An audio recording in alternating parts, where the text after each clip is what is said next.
Jonathan, so out of everything that we just saw, I think what excites me the most is Lineage support gems. Where Yeah. where where did the idea for that arise? Was that a relatively new concept, something you guys have thought about implementing a while back in Path of Exile 1, or did you just realize, hey, new cool idea, unique support gems, let's put it in PoE 2? So basically, the support gem stuff, like I would say in PoE2, hasn't been in a great place until now.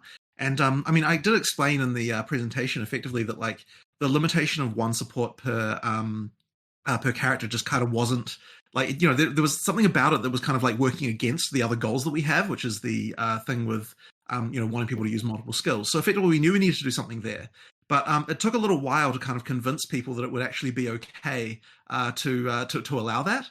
And like kind of as part of those discussions, we were talking about, okay, like what are the issues here? What, like the whole limit to one thing, not having progression, all that sort of stuff. At some point, we're like, you know what? Like, it feels like we need more like going on with the progression of supports. Like, we talked about the levels and that was cool. But then we're like, wouldn't it be cool if there was just something, like towards, in the late game where things really changed up, we could really change how things work. And that was where the kind of like, what if there were unique supports was kind of, the idea that we had.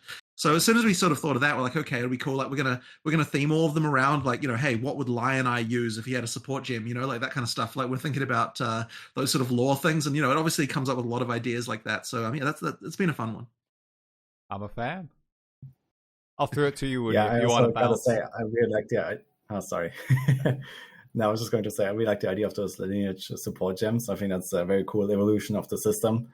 Well, also, first of all, hello. I think we didn't have like an introduction during the recording, basically. So, as Jonathan said at the start, we're going to do like some impromptu podcast, basically. So, first of all, happy to be here.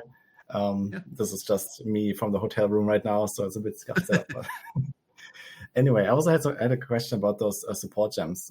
So, I remember originally you basically made this point about, okay, we restrict the use of support gems because like less is more, kind of like there is actually more combos and more things you can do, and now you're kind of like going back on that.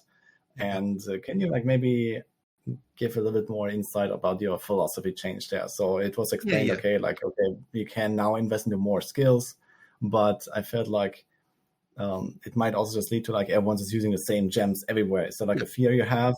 Or how do you maybe perceive that now? So that was exactly the fear that I have.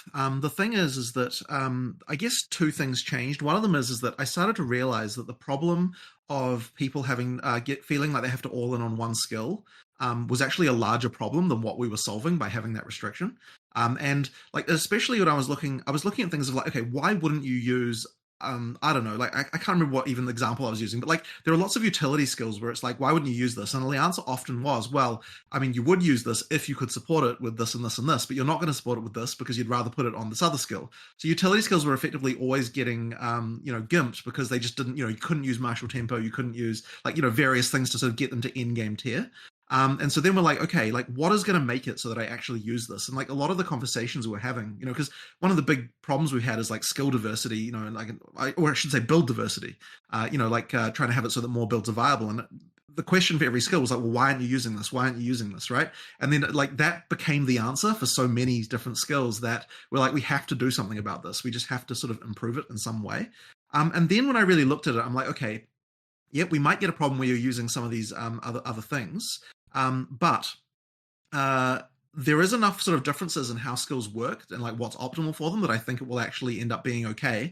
And then the lineage supports were also partly a response to this as well. So like, okay, what if we still have some really kind of interesting and different things that can like really push build diversity even further while making things more unique? And that's where the lineage stuff comes in. So the lineage supports do still have, by the way, because they're like, like supposed to be like uniques, they actually still have the restriction of one per character, but because they're kind of more special, they do like different stuff. They're kind of maintaining, they're carrying the flag for that, like, skills doing different things without like removing the sort of base, like, okay, you need to actually get a skill to a base level of goodness to be able to make it viable in endgame, which was a problem that we were running into quite a lot.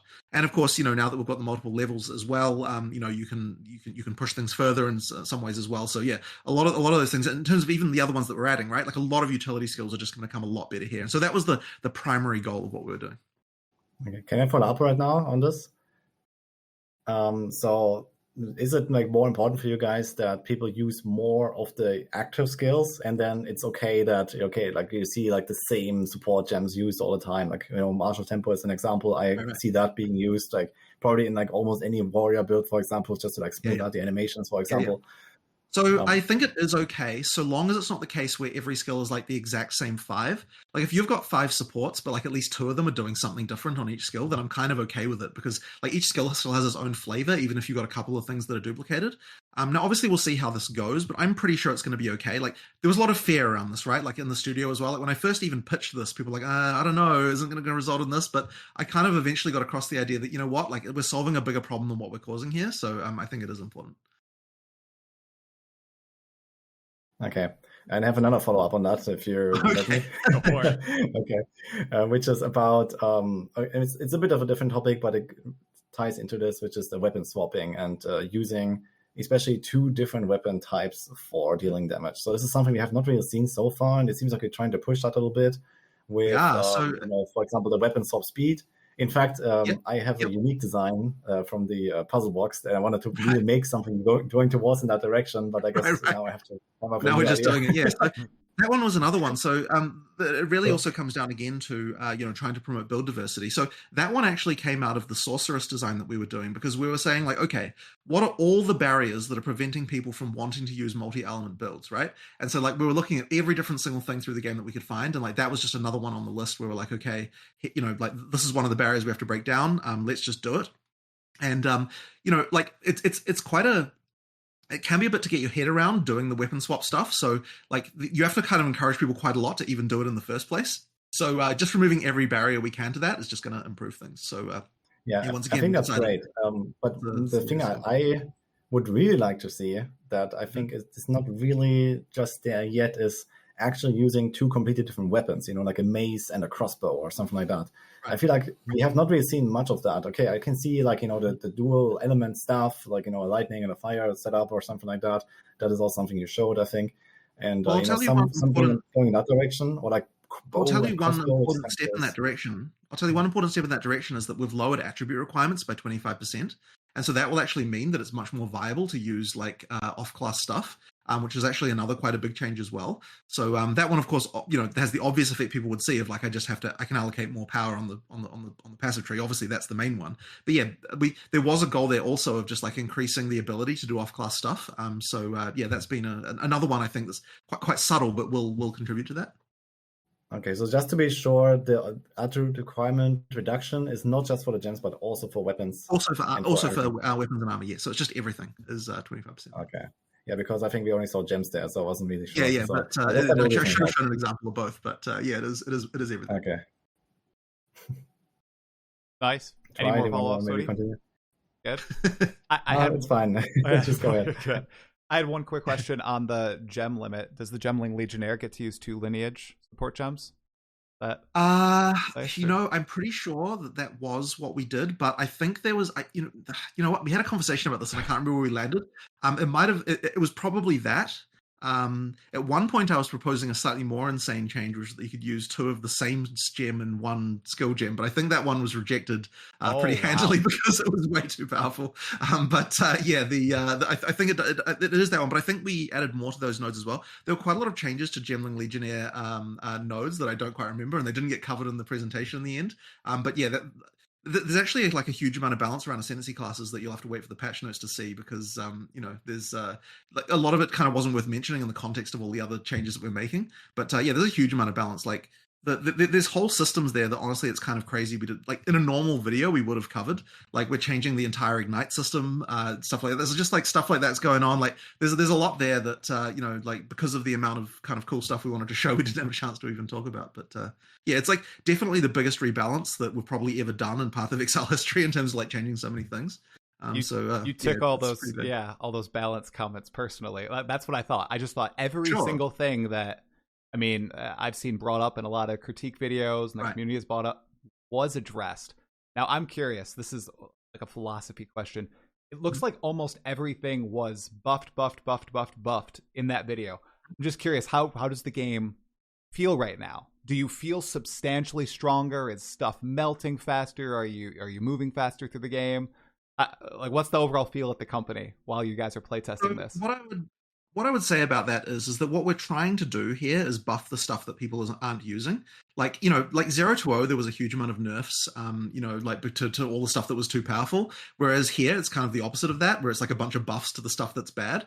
There are other types of buffs that affect everyone as well. Like you've got things like defenses and so on. And like, it does make the game easier for sure for that reason.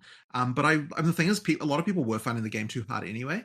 I wouldn't say we've gone overboard in terms of making it like way easier. I think like it's probably in about the right place as far as that's concerned. It is definitely a much more sort of buff heavy story in 0-3. Now, I'm not going to say there aren't any nerfs at all. Like I know Lightning Spear is getting a nerf. Like I don't think anyone will be surprised to hear that. Obviously, we just don't obviously dwell on those in the live stream. But yeah, generally speaking, there's a lot more going up than coming down with this launch. And so I think that, people will probably enjoy that. But as I said, it's really about the stuff that's not being used, like making any kind of combinations that weren't working before now viable. And what that should mean, I hope, if we're doing our job right, is that like for a player who doesn't know what they're doing as much, if they just kind of pick semi-random things, then they're going to have a better time because of the sort of the buffing of the bad stuff that's going on. So I think that should be an overall improvement there. But, obviously there's still a lot of balance to do. And probably one of the scariest things is the shake up with the skill gems, right? Because like when you start screwing around with skill gems, like suddenly a whole bunch of builds you didn't expect can come out of the woodwork. So I'm sure we'll see some unexpected combinations there. But, it should be a lot better than what 0-2 was in terms of the balance. Everything seems to be tossed up. The skill gems, the passive skill tree. Crafting is another one too. Right, there appears to be like a middle tier now to crafting, while you guys also introduced a ton more risk and heights at the end too, with the new orbs and with the abyssal mods and everything. I think though, after watching that video, I think 90% of people are going to be playing unarmed, because that looked so much. I'm not even kidding. That looked awesome. That was the first thing I thought, and I think that's what has latched into my mind. Just all the possibilities and how it looked like you were like zipping around from monster to monster. I'm really excited for that. I'll throw it to you, Woody. Yes. I can only echo that sentiment. I think people are going to be very excited. I think crafting was one of the biggest issues that people have been bringing up all the time. And for example, bringing back the second version of the Recombinator is definitely something really welcome, because we actually get an item back. I can't remember how often. I don't even know if I ever got an item back from the Recombinator, basically. So there's that. But yeah, like there's also like I also have the concern a little bit, not to really like try to balance out the fun or something like that in that sense. But it seems really like we are going up in power a lot. Not just through the gem changes, but we also have like a much higher ceiling now with the items that we can make. Are you actually planning to extend, for example, the pinnacle challenges? We have like the tier 4 bosses and so on. Is that currently the kind of like the ceiling of what we can expect? Or are you like maybe raising the power a little bit of the bosses or something like that?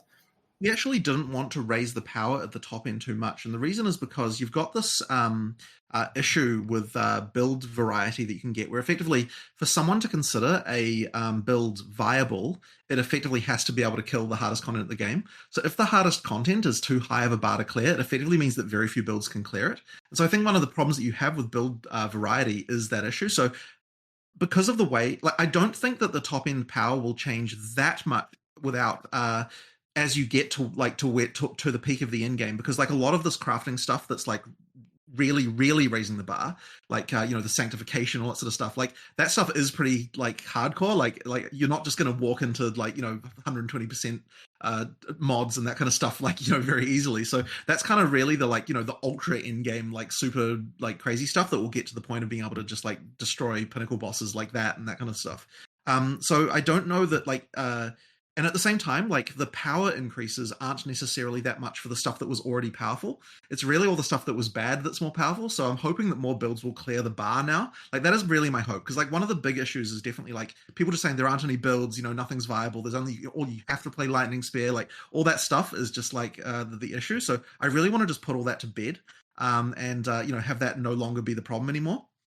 Now, if we do get to the point of like people feel like they need an even like a bigger challenge, then we can look at that. But as I said, we have to be really careful, because if we raise the bar too much for what is at the top, then yeah, less things will be viable, will kind of ruin build diversity again. We've actually been through a few cycles of this in PoE1 where we've kind of raised and lowered and kind of like and screwed around with the stuff to sort of get to the perfect point. So it might take a little while, but I think right now it's more important to just get more things viable. Like that's really what we want. Like, you know, get back to the story of like, you know, there are lots of options, you can do lots of things. So that's kind of that's priority right now. Yeah, just to like follow up on that real quick, it's also like, at least from my perspective and like from what I hear from many players, like especially on like the higher end of blasters or something, they also feel like they need something to do with such a powerful character, right? Like, why do I invest, you know, my 200 hours and try to sanctify all my gear and, you know, try to get the 100% roll on the, you know, percent phys ethics and stuff like that. So I mean, that is definitely a concern. So like, I guess like, but it is actually very hard for us to know, because here's the thing, like when we're testing the game, like in like a 4-month cycle, it would actually be impossible to really get many characters to the like peak of Endgame. Like in reality, like sure you can cheat stuff, but it's never really quite the same. So there's quite a lot so realistically, what I do when I'm testing changes is I'm kind of playing through the campaign, and then like might play a few maps, and then I'm kind of like onto my next character and doing stuff. So it's really hard for me to say exactly what the end game experience is going to be exactly like. But you know, in theory, we've tried to tune it, like, you know, in terms of like the few nerfs we are doing to kind of get those like few builds that were just like completely obliterating everything, you know, with zero challenge at all. We've tried to sort of take the edge off of those, while yeah, as I said, buffing all of the lower stuff. So I'm hoping that things are going to go well. But as I said, balance is like one of the hardest things to get right. And honestly, I think that we underestimated this part when it came to like predicting how long it would take to get out of early access, because you know, in order to get out of early access, we need two things, right? We need the campaign to be finished, and we need people to be happy with how the balance of the game is. And it's like that part is like taking longer than we expected and taking more of the effort than we expected. So it's like, you know, I like for that reason, I don't think that we're going to be able to get out of early access this year. Like, you know, we might have been able to get like the campaign done, but I don't know that we can, you know, it's like maybe we'll luck out in 030. It's like every problem will be fixed and things will be perfect and then it will be fine. But I kind of have a feeling it's going to take at least one more iteration after this to get everything kind of to the right point. And you know, yeah, we can't go out of early access until then. So yeah, there's quite a lot there that that needs to happen effectively. And yeah, that's kind of, you know, what I'm looking forward to. But like what I'm hoping as well is that, okay, like even, and then this is the thing that you've observed, right? We have now answers to everything.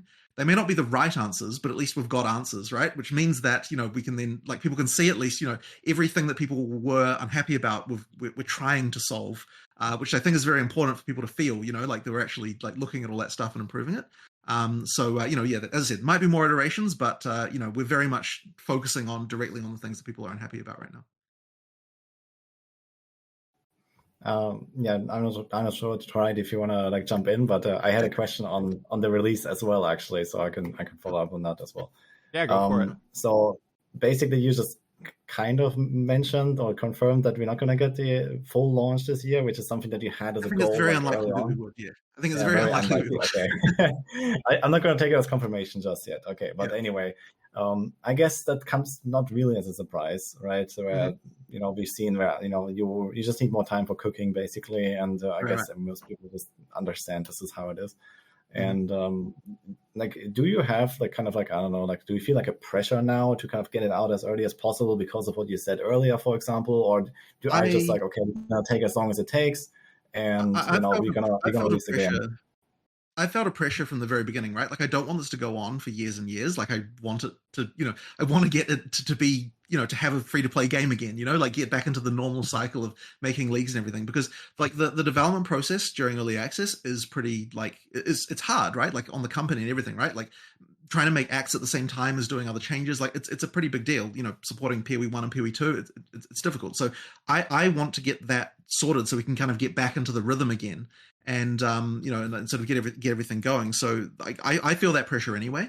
But obviously, we're not going to leave early access if people are unhappy with how the game is. So you know, we just have to we have to sort that out. So yeah, like, you know, that's what we'll do. We will take as long as it has to take, but I am really hoping it won't be that much further to get there. You're waiting to add the Okay, druid, thank you. and once you have the druid, then you'll be out for early access. Well, I mean, obviously the druid's important, but so okay, we really thought we were going to have that this launch, like, and it would have been, it's like if we'd have had that as well, it would have been so ridiculous in terms of the amount of stuff going on. But what happened was that the stuff for the existing characters, like we got to a point where we realized, like, if we're going to do all this stuff existing character balance, we aren't going to have enough time to finish the druid, and we realized that was actually more important, because adding a new class when you haven't fixed, or answered at least so many of the problems that you had before, is exactly what led to the problems that we had in 020. We added it, like we spent a bunch of time adding a class, we didn't spend enough time fixing existing stuff, and that meant effectively that we ran into the problems that we ran into. So we certainly didn't want to run into that again. And so even though we were trying to do both, we felt it was more important to get the existing stuff in a better state. There are a lot of new toys to play with, so and there is a lot of new stuff there to do as well. So, the notables, the new supports, all that stuff. Yeah, it looks pretty exciting. I'm curious to go back on Rudy's question, expanding on the release. What is your bar? You want the players to be happy. What are you primarily observing there? Are you looking at the diversity of what people are playing? Or are you just looking at general sentiment on like Steam reviews or Reddit? What are you guys trying to measure there? It's a little bit hard to quantify that exactly. Like, I mean, sure, Steam reviews are a thing, but I wouldn't exactly want to base everything on that, because, there's various issues with that. Although I did notice today that they changed it so that Steam reviews now are language specific, so that a bunch of people review bombing you in, like, I shouldn't name a country, in a specific country aren't going to cause like overall issues and stuff like that. So it's kind of interesting to see how that goes. But it really is just looking at the overall community sentiment. Like, I would want certainly like people to generally feel like we know what we're doing, that we're, like the game is in a good place, that, skill diversity is good, that there's a lot of builds to play, that sort of, overall it's a fun experience. That, and I suppose another one that's really important is that it's fun to play through the game again. Because that's obviously part of if you're going to run a live service game that's seasonal like ours is, it has to be the case that people are excited to play through the game again each time. So if we haven't proven that we can do that with PoE 2, then obviously we're going to have a problem once we go into free to play. So that's kind of really important. We do need to get there too. But I wouldn't exactly say there's like, oh, here's some, Steam review % metric that once we hit that we're good, or anything like that. Like, it's not like that. It's just, it really is ultimately the vibe of like, are people trusting us? Are they happy with what's going on? Then we'll know that it's fine. One follow-up, Woody, if that's all right. Mm-hmm. Playing through the game again. So you've added 3 temporary acts to the game. Mm-hmm. Was that that seems like a lot? What happened with Act 5? That's a lot of content. How do those feel playing through? Like, do they have seeded area, like seeded drops? Did you put a lot into this, or is it kind of like maps? Kind of like maps leading up to it with a small story, like almost like a mini league story. So, I'll talk about that. So effectively, the first thing was when we're going to add Act 4, we're like, well, how the hell are we actually going to do this? And we always knew this is going to be a problem, but it's like, okay, we had Act 4. We obviously can't make you play through all 4 acts again. That's like way too long. At the same time, we can't just have it in-game immediately after Act 4 either. You won't be the right level and it won't make sense. So then we're like, okay, what are we going to do? So there was like, obviously, do you make people play through like Act 1 and 2 after that? Or like, it's kind of weird. Like, it doesn't really work. Like, not, there kind of wasn't really a good answer. It's like, okay, what does it really take to get you to end-game? What's it going to take to get you from the level you are at the end of Act 4 to 65? And we're like, it's going to take about 20 areas. And we're like, well, what is 20 areas? Well, I mean, so Act 5, that would have been enough. But getting Act 4 and Act 5 in at the same time could have been an option. But the issue with that is that like it would have just been a lot to make. And there's just a thing with game development where it's like people don't really finish something until they know it's going to be released. So like if we were working at the same time, it would have honestly, I felt like taken longer to get both of them out than doing them all than both individually. So then we're like, okay, so what can we do in the meantime? And so the answer was, let's make some like side stories where we're like, it's not going to be the same quality as like what a full act would actually be, but you can kind of look at them as like 3 kind of like quests. They're like, they've got some bosses, they've got areas, like, they're not storyline heavy. They do have like a story where there's like, some NPCs. It'll be like 1 or 2 NPCs who talk to you. It's not like a whole town with like a bunch of stuff going on. It's like, a relatively minimal thing.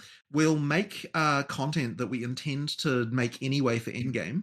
Like we'll make areas and we'll make bosses and stuff that we're going to use anyway for endgame. And then like the only part of that that's really going to get thrown away is just like the NPC dialogue stuff and like little storyline things, which isn't too much, like all the actual art, like all the stuff that takes a long time to make, all that stuff we'll get to keep. And then, we'll put that in game as well. So you won't really, you won't really miss out on it. But it is canon stories, right? These actual things that, is canon storyline things. So like, you'll experience that and you'll get to see that. It only has to hold up for like, a few kind of, for a league or two until we get Act 5. So effectively, like, that's kind of what we're talking. So there is some reuse, like sometimes we've taken a boss and done a reskin, changed the abilities, that kind of stuff. We've got a little bit of that going on. Some of them are like many of them are completely new. In some cases we've taken maps from the Endgame and we've turned it into a campaign area and like, things like that. So there's kind of like, a little bit of chop and changing and so on. So it certainly was a much faster thing to make than what Unreal Act is. But I think it's going to be fun to play through. It's going to sort of be an enjoyable experience. And, as I said, something to certainly much better than having to replay through Act 1 and 2 again. That's what we're looking at it compared to. Wait, I'll make sure to scribe down the story. All right, Woody, over to you, man. I mean, I'm sure it'll be in the wiki forever. So, it's certainly a very interesting system with this kind of a temporary Act 5 and Act 6, and I guess let's see how it goes. But it definitely, I think a lot of people will really feel much more excited about starting again. So I think that was a good move with just doing away. Well, I mean, the playthrough thing was certainly not helping with the whole games. I mean, like when we started this season, like the 4 months ago, we literally just like, okay, we put a big whiteboard up in Mark's office and we're like, let's write down every problem people have on the whiteboard. And like, not in terms of like, here's what we're fixing, in terms of just like, this is the problem, right? So like, top of the list was game as a slog, right? Like that was literally just right there. Like, what are we doing to address this? What if that's the thing people are saying, what's going to improve that? Well, it's like, well, for start, let's not make you play through the whole damn thing twice. That's like a like a really important thing. But there's also sprint was written under that, and like a bunch of other sort of speed improvements and stuff like that. We're like, okay, what's going to solve this? So like that's the way we were looking at how we were approaching the entire design process for this season. So. Mm-hmm. Yeah, so I have another question which we are still loosely on the topic of releasing and the dates and stuff like that. So at some point in the past, you mentioned that you consider releasing 1.0 without all the classes in the game, and it looks more and more likely that this is what's going to happen now, right? Yeah. Do you have like maybe some sort of like, I don't know, final date in mind where it's like, okay, this is the maximum the time we want to spend until we have all the classes in the game or something like that? Is that something that you already keep in the back of your mind? I'm actually not sure, because the answer to that depends on how much like balance of existing stuff needs to happen. Like if we come out of 030 and like the balance is in a pretty good place, we might be in a situation where we can concentrate entirely on classes and then we can get them done like relatively quickly. But then if we come out and it's like, okay, there's still like 3 at once, boom. yeah. Then it's like okay, now we have to do a lot of things. Like, and there was quite a lot of half-finished stuff. Like, okay, I mean, there were like Ascendencies and all sorts of stuff that we were going to have in this version. That a lot of work was done. Like a lot of stuff could happen pretty quickly if we don't have other balance problems to deal with. So it's just that, it's one of those things where like new classes and existing classes, exactly the same resources need to be spent on them. So that's the challenge of balancing one to the other. Speaking of Ascendencies, is there like any kind of, let's say, learnings or like, I don't know, the change in philosophy, for example, how you develop the new Ascendencies compared to what you had at launch, for example? For example, like making something more generalist versus specialized, or do you have like any sort of like change in that philosophy? The philosophy has changed really. It's more just that we see that things aren't working, we're improving them. I mean, one of the things we try to do with the Ascendancy classes and PoE2 in general is they've kind of got a lot more like skills and interesting mechanics like that going on, and even with the new ones we're designing, they're getting even more ricanous as far as like coming up with stuff like that. Like some of the Ascendancies have just such cool. Oh man, come on, drop one. I can't do it, but there's one of the new ones that's kind of impressive. So yeah, we just like to try and sort of up the bar on like the amount of stuff that goes into each one at this point. But at least for the existing ones, like we've made a lot of really good changes. Like we went through like a couple in that presentation, but there's like a ton more on like I'm not going to say every Ascendancy class, but there's certainly changes like all over the Ascendancy classes that merging nodes. Like so it's a pretty common thing that we've been doing is like if there's 2 nodes where like they're both underpowered, or maybe even sometimes when the 4-point node is good but the 2-point node is bad, we'll just like merge the 4-point node down into the 2-point node so that you've got both, and then add something new afterwards. Like this kind of thing is like a way to add power and then also something new without actually losing any of the functionality you had before. So there's like that's sort of going on in quite a few places in the Ascendancy classes now too. So yeah, like we'll just keep adding to them until we've got something where like every class is something people want to play, and like ultimately the goal there is just a relatively even flat amount of people playing each Ascendancy class. So hopefully we can achieve that relatively soon. I suppose that also comes just down to like, I don't know, tastes and popularity of certain archetypes and stuff. Yeah, I mean, you get that kind of thing as well. I mean, look, they don't have to be exactly even. They just have to be. I would, at least, I would you know, hope that you're not reasonable. just balancing for the numbers, right? And right. Yeah. But it does make sense the way you describe it. Do you have like maybe some sort of like, I don't know, the average power gain for an Ascendancy or for an Ascendancy point in mind? Is it like something that you balance around? Like this is the kind of expected value? Yes, there is a number for that. There is a number for that. I don't remember what that number is. Marx and Andrew are the ones who normally do the balance versus that. But they have a very established system of like, you know, here's what each mechanic is supposed to be represent in terms of power.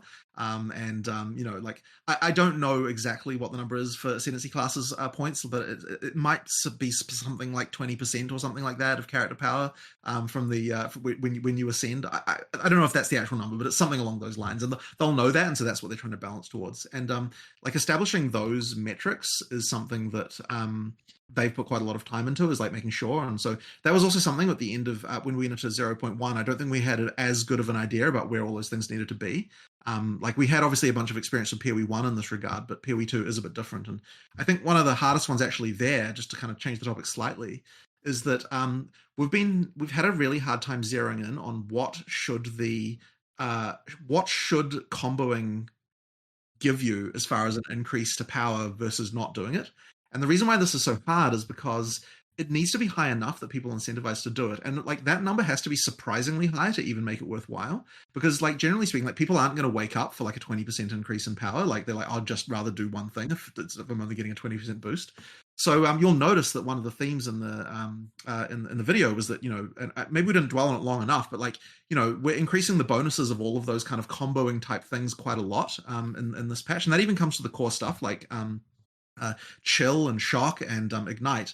All of that stuff is changing quite a bit. Like, so ignite, for example, it's now, okay, I don't think we changed the base ignite, but we made it so that all the skills that are designed for ignite have bonuses to duration, so that they actually, like, you know, you're more likely to combo them with other things because the amount of time that the ignite lasts for is so much longer. And with shock, for example, the shocking skills that are intended to be used with shock, all of them now have magnitude increases. So, you know, there'll often be plus 50% effective shock on anything that you're sort of intended to be used that way. And we've also made shock last twice as long. So it's like now you've actually got something where, like, you know, you actually would want to use that. And so there's kind of that theme going throughout. And effectively what I'd say is now is we're trying to zero in on a new standard for what a combo should give you.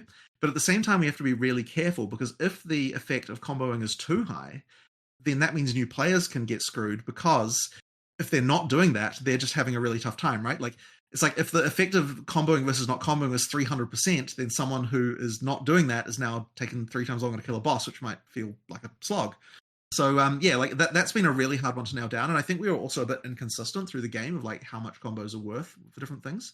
Now, I will say that we're sort of standardizing on a slightly higher value, but then also trying to add more combos in so that they're more obvious. And that what I'm hoping with that, what we'll get is, you know, like a lot better of a system where you get to feel that power. And so then when you look at like the Sork, for example, we've got all these infusions. Like, you know, all those infusions are giving pretty damn big power bonuses to all these effects. Like, there's quite a big power boost there if you're using them. But, you know, you have to use them, right? Like, if you're not going to use them, I think you will have a tougher time. So, you know, that's a risk, right? Like a risk that we are having to take. But I think it is important to make things more interesting. And are you also still facilitating or like envisioning at least these kind of like one button builds where people just blast and, you know, have a good time basically? I feel like I hear it very often, at least from you know, people in the community, where it's like, you know, they sort of like, you know, press one button, the screen explodes. And okay, I can understand it, you know, maybe very Endgame when you're like fully decked out, you know, this is something that you probably are fine with, but this is also something that you would like to have, like maybe as let's say an alternative option for, you know, specific builds or specific weapon types or something like that. Do you have something built in like that? So this is a real troubling one, actually. Like, so okay, so my normal answer to this is absolutely that. Yeah, by the time you get to Endgame, that's fine, right? Like, that's always been my answer. Now, for the campaign, it's a little bit trickier, because the problem is that most people, it's like, why press 2 buttons when 1 button will do? You know, like if the balance is such that a 1 button build can work, and if that's trivial to do, and then it's just 1 button, like that can be a problem. Now, my personal feeling right now is that like during the campaign, you know, it should be that like, you know, using a bit of comboing is required, but then once again, as you get to endgame, it is more fine to have that less, like to, you know, to have 1 button for clearing to be more of a thing. But I still want the combat to matter as you go through the game initially. Now, this is going to be a little bit of a tough one though, because like, you know, it does depend. There is one extra X factor that I think is interesting to change this, which is that itemization. Like, there's a difference between knowing how to do itemization correctly as a player and not doing it. And I guess what the hope would be is if we can get to a point where, like, if you've played through the game a few times, you understand itemization, so you know what to do during the campaign. You can kind of get your items to a point where you don't necessarily have to do as much to kind of like, you know, from an action skill perspective to be able to get through the campaign. Whereas if you don't know how to do that stuff, then, you know, it's going to require a little bit more from the action side of things. And I think that can be fine as well if we can get to that point. It sort of does mean though that, you know, the item system, there's a level of like, you know, like there has to be some ability to express, what's the word? Like, well, skill basically in terms of how you pick your items. Now, I think there's already some of that, but like there's things like knowing where to get certain items from and things like that, that like you have to have enough hooks of that through the game to be able to make that work. And then the last thing I also just want to mention is another interesting factor that Sprint has added on is that previously you kind of had to kill. I mean, sure, you could skip monsters, but like it really wasn't that effective to do so. Sprint now does give you the ability to skip combat if you want, because you are going to be faster than the monsters, and that means that if you do get good items and then you're effectively overpowered for the area, you can skip for a while and then you know, not have to kill everything, and that's going to sort of be another factor here of like the degree to which you skip monsters and therefore get a bit underleveled, but make it up with item power, and then that's going to of course mean that you might need to combo stuff more in order to be able, if you're going to do that, you might need to then combo stuff more in order to accelerate yourself through the campaign faster. So that is a bit of a complicated way to maybe say nothing, but effectively you know, I guess there's kind of a lot of points I'm making here about like the different elements of what goes into this, and I guess ultimately it's complicated, but yeah, I think the dynamic with Sprint actually is going to change things quite a lot. The dynamic with some of the item changes we made is going to change things a lot, and then yeah, the dynamic with the amount of combo multipliers is going to change things a lot, and I guess we'll just have to see how that shakes out. Yeah, I can definitely imagine we're going to see some pretty good campaign speedruns very soon. Yes.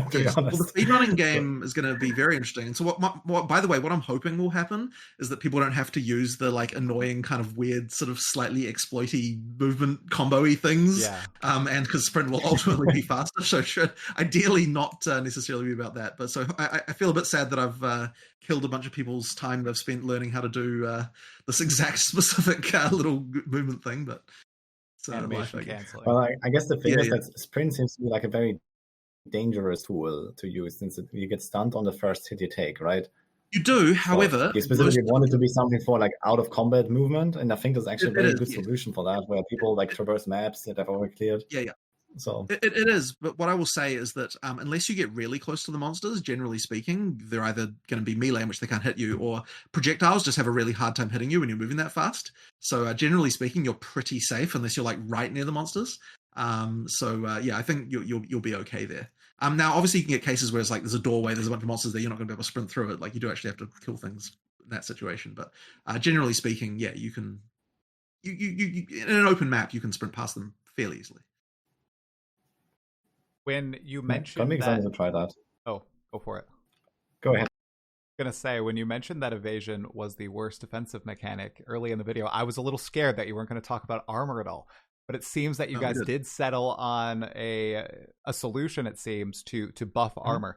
Wanted to know how you guys settled on what you eventually did, and a follow-up to that modifier elemental damage taken via armor. Is that on just body armor or all types of equipment? So all types of armor, and it's also on the tree as well. So it's generally available. You'll be able to get it.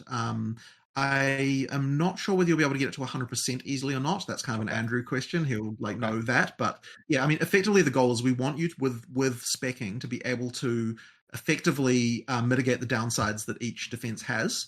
Like Energy Shield didn't really need particularly much here, so we didn't kind of do much for that, although I think there might be a few changes. But yeah, the big ones are evasion and armor needing things. And so, I mean, I would say there's a meme that armor is the worst defense, like kind of going around in the community a lot, but I actually don't agree with that. Like when we look into that, it's like, yeah, sure, there are issues, but like we believe that the elemental stuff is going to improve that. But yeah, evasion actually, like when we looked at it, it's like no, people really weren't doing full evasion. Like people were always doing some kind of hybrid. Like full evasion was kind of like just a death wish. So we needed some kind of way to address that concern. But what we didn't want to have, and this is kind of important, is that in PoE 1, it's like suppression is just a defense that everyone uses. It's kind of mandatory for everyone. So something that it was important for us is that it still requires you to have evasion in order to work, so that you didn't have another class just coming in and stealing this mitigation that was intended for the evasion characters. So basing it on the amount of evasion you have and like effectively not converting, but adding deflect based on your evasion, it means that we've got a situation where you get to have something, this deflect mechanic, but other classes can't effectively use it. So right. And then going back to sprint just for a moment, are there cool ways, any interesting ways to scale it on the tree or with unique items that you guys are adding aside from just movement speed with boots? No, I actually don't know. There was a plan for one thing for that, but I don't know whether it actually got in or not. So I can't say for certain whether it was. I know there was a unique, but there's actually, there was quite a lot of uniques that we nearly got across the line, but didn't quite. So it's kind of likely that we'll have like a 031 with a bunch of that stuff that kind of almost made it. So we'll see about that. So I said I don't know whether that one is in or not. But generally speaking, you don't really need to spec into it because it already makes you pretty fast. Like it's a 50% increase to movement speed. Oh wow! It's pretty fast. Pretty quick. I was gonna say Havoc would love if you could. It was like a unique where you could phase while sprinting or something like that. That'd be pretty crazy. That'd be busted. I'm thinking about whether that one's alright, but yeah, yeah.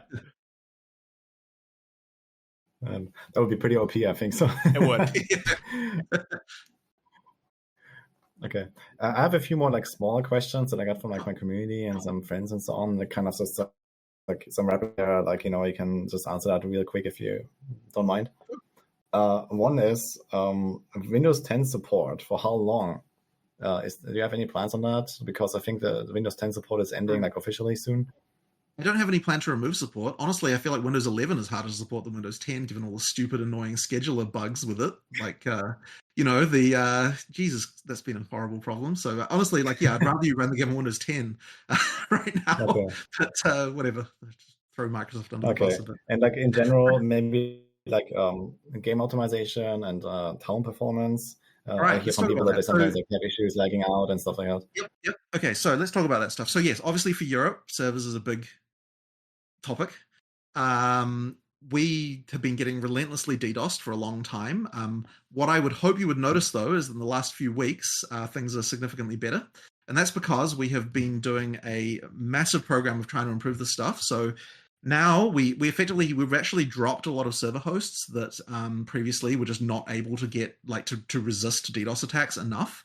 We're just saying, if you can't do it, we just need to get rid of you. We've added more DDoS protection in front of, using Cloudflare in front of more stuff. We've been working with servers to do that. One of the things we've also been doing is we've been actually DDoSing ourselves to test that the mitigations are working, which is something we never did before. Actually making sure okay, so we're sure we got this protection in place, but will it actually work? Let's test it by doing this. We've been, it's been a huge program of doing that. So I feel here's the thing, right? If I say all the problems are fixed, then obviously there'll be some random issue and that will suck. So I can't really promise that everything's better, but what I can say is that every mitigation that we could possibly do is being done. And then for the free weekend, we should really stress test this and have a lot of improvements. And there is, there might be a couple of cases where a server host had to be gotten rid of, even though it's technically the lowest ping for you. You're going to have to fall back to an adjacent region or something like that, but because we just literally couldn't get good DDoS protection there. But I don't think people should generally notice that. We've generally been pretty good here. And as I said, the goal is, we just need to fix this problem because we can't have another launch being ruined by this stuff. And then as for engine improvements, there's actually been a complete rewrite of the renderer front end in this version. It's not really a player facing thing because obviously, you know, like that doesn't mean anything to most players. What I will say is this: the game is faster now.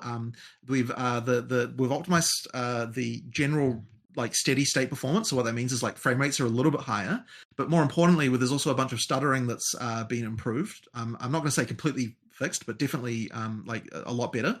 And load times are better as well, which is another good one. You can actually, generally speaking, at least on my machine, like loads between areas are now under 5 seconds. Not the first one. The first one will be a little longer due to having to load your character, but less than 5 second loads between areas is with the new front end. And we've also unlocked a lot of potential for optimization in the future as well. So I think things will get much better in this regard pretty soon, and overall things should be a lot better. Now the risk here, of course, is when you do like giant changes like that, and you haven't like, you know, tested them against a giant community, like a full rewrite of the stuff. It's like, who knows what bugs have been introduced. Like I'm sure there'll be a few crashes initially. We'll have a couple of teething things, but yeah, like I have to say that just like from running locally, it's a much better experience as far as all of that stuff is concerned. Very nice. It sounds very good. So I'm excited to see this. I also had some issues with loading times, for example. So I'm excited to try that out, actually. Tri, do you have any other questions? Yeah, well, I have a bunch. I wrote down so much. Okay, so just cut me off.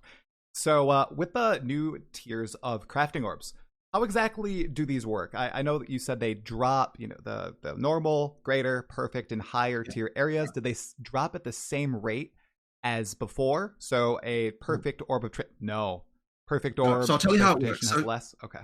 Yeah. So so the actual theory that we had initially with this is like, okay, you've got so many damn transmutes. Like rather than having like 10 transmutes, I would rather have one transmute that was better than, you know, that was as valuable as the 10 that would have otherwise dropped, you know? Like it's effectively a way to like, I don't want to just be picking up all this garbage all the time. Like give me something better that's gonna work better. And at the same time, what it also does is it means that like one of the things that you get with crafting is like the need to like you know, just effectively do the same thing again and again and again until you get the result you want. We were like, what if we can have it so you do it 10 times less often, but it's 10 times like you have to do it but it's 10 times more powerful, you know? I don't know if the number is actually 10 or not. Like there's an amount that's different, but effectively, like, you know, this was the idea. So then we sort of looked at all the different currencies and we kind of said, okay, like, you know, at high levels, it's different for each currency when this kicks in. What we start to do is we start to say, okay, a percentage of the transmutes you would have gotten, and it's not actually implemented this way, but you can imagine it like this, and now being like stored up almost as like transmute juice that then drops as like a stronger transmute instead. And as I said, it doesn't actually work that way, but you can effectively imagine it like that.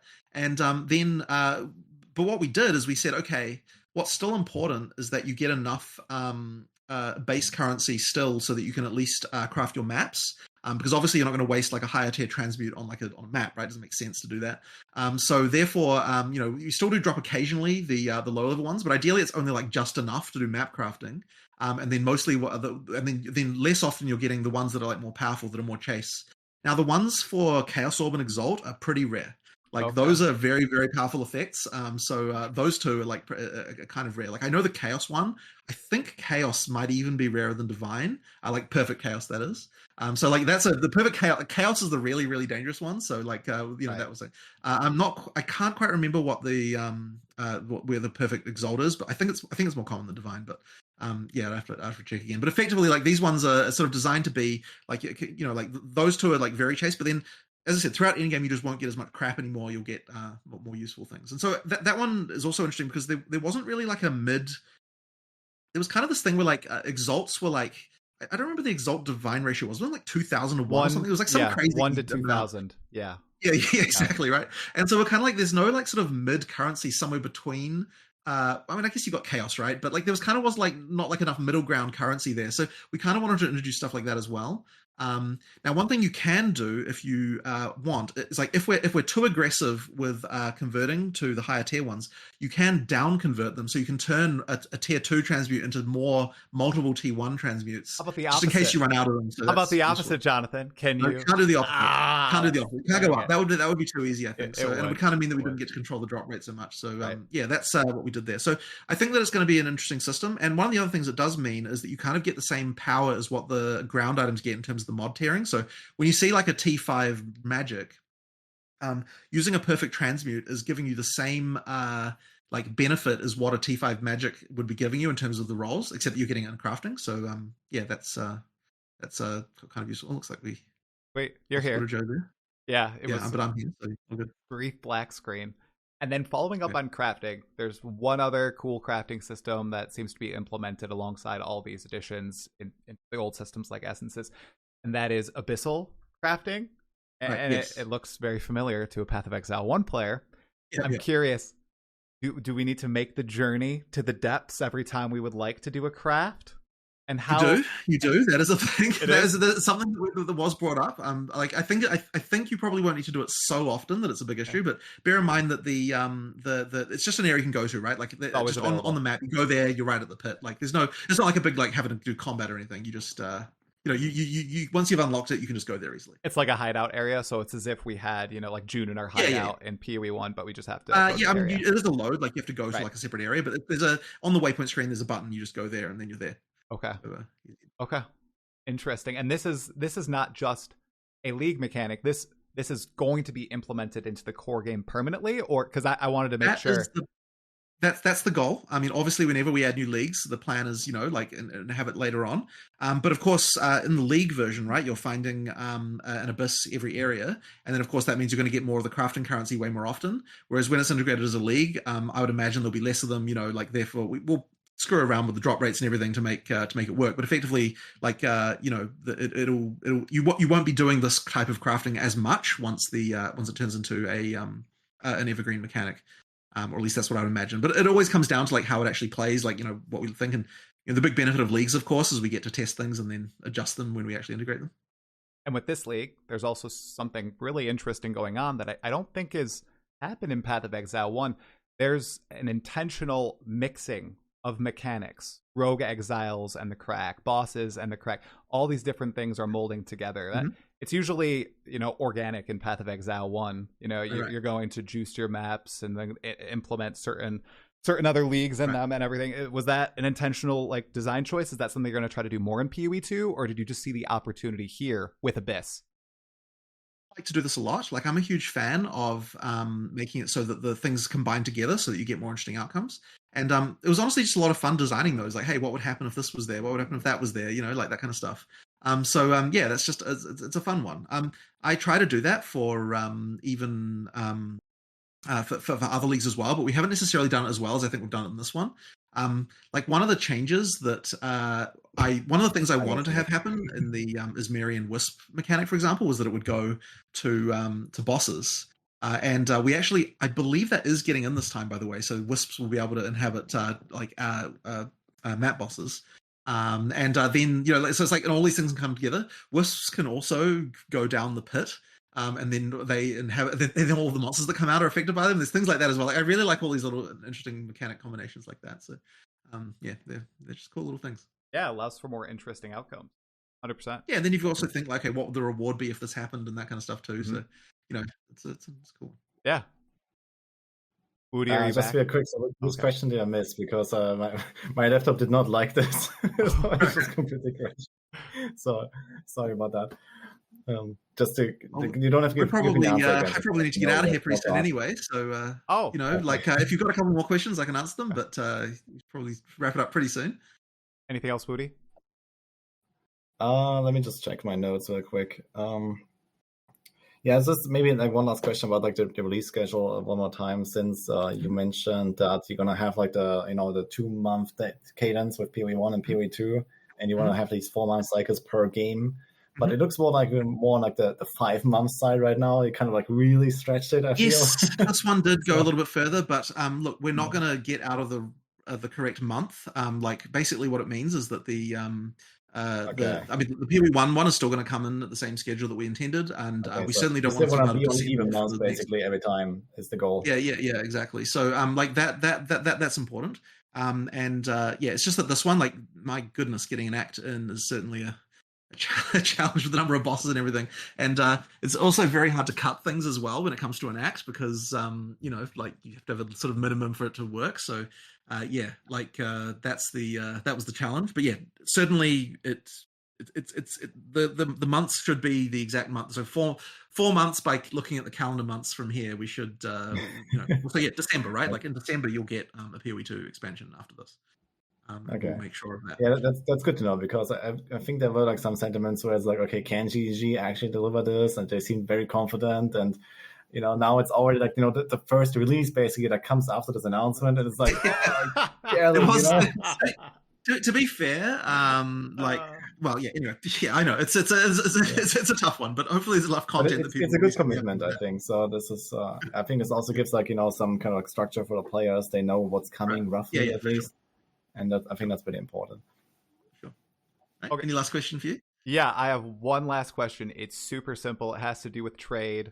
Looks great. I'm really excited for it. You said you can peruse the wares of the shop of the person you're buying an item from after, and even purchase items from that person, I believe. Yeah. Is there I saw there wasn't a confirmation window for the first item.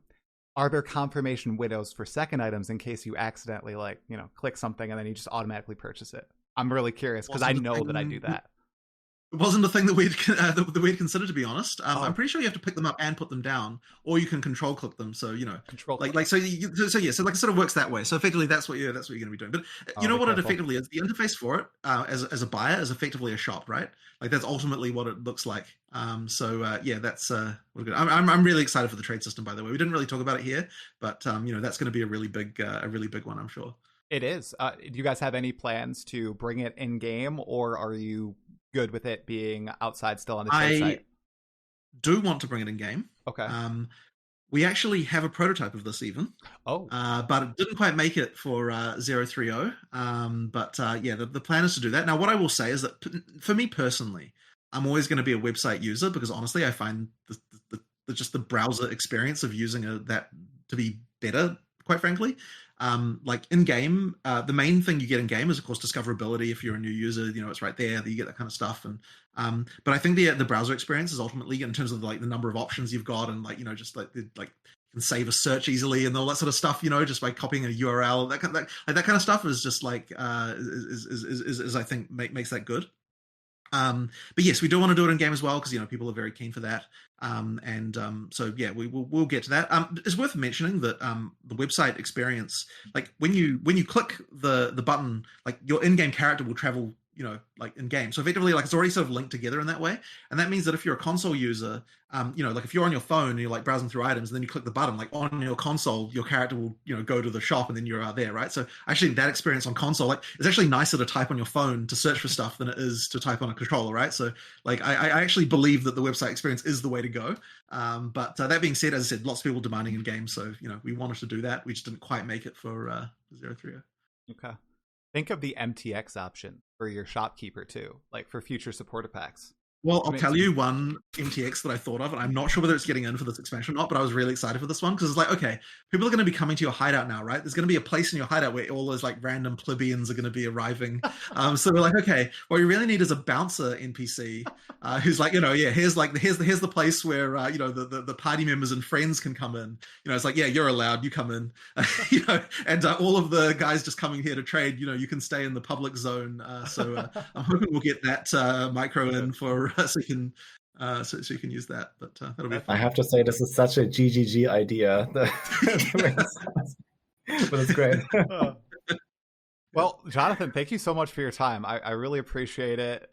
It's always a pleasure, and it was nice to meet you, Woody. I've never talked to you before, but nice to meet you. Yeah, sure. It was nice meeting you. So I mean, I've seen some of your like other like podcasts and stuff here and there. I had some snippets. That it was nice meeting you. Thank you, Jonathan, for the time. That was very insightful. And I'm very much looking forward to the next league. So it's gonna be fun. Awesome. Thank you very much. See you guys in game, I guess.